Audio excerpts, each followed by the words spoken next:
ቆይ ስንት ቀን ነው እናትክንና እህትክን ወንድምህን ገልደህ የምትዘልቀው? ቆይ ስንት ቀን ነው እስቲ ልጠይቃችሁ፣ ስንት ቀን ነው ገላችሁ የምትጨርሱት? ይኸው 7 ዓመት እኮ ገደላችሁ። ምን አተረፋችሁ? ገደላችሁ እኮ 7 ዓመት እኮ ያለማቋረጥ ገደላችሁ እኮ 366 ቀን በመግደሉ ላይ እኮ ነው ያላችሁ። እስቲ ምን አተረፋችሁ ንገሩኛ። ያተረፋችሁት ከዚህ ተመለሱና ወደ ልባችሁ ወደ ውስጣችሁ ሄዱ። ቆሙና አስቡ። ዶክተር አብይ ምን እያደረጉ ነው? ቆይ በሆኑ ያስደስተውታል? ይሄ ነገር ደስ ይለውታል? የእህቶች ተቆራርጦ መሞት ያስደስተውታል? የህፃናት ተበጣጥሶ መሞት ያስደስተውታል? የእናቶች ጥቁር ለብሶ እንደዚያ የእናቶች ጸሎት ነው እኔን ያዘኝ ያሉት ያ ነገር ያስደስተውታል? እርግጠኛ ነዎት ያንን ነገር ቃልዎትን ለመቀበል ያስደስተውታል?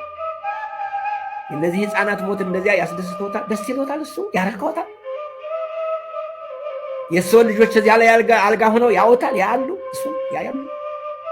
ያ ይታየውታል? እየከሰስኩት አይደል? እስኪ ይዩት፣ እውነቱን ይዩት። አይነግሮትም። አብረውት ያሉት ውሸታቸውን ነው።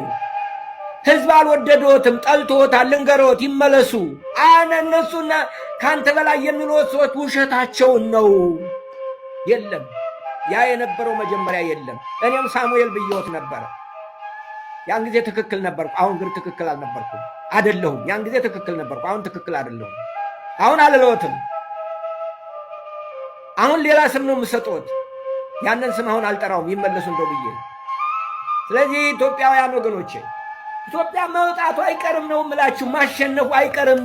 ኢትዮጵያ ወደ ከፍቷ መውጣቱ አይቀርም። እኛ ላናየው እንችላለን እንጂ አይቀርም እሱ።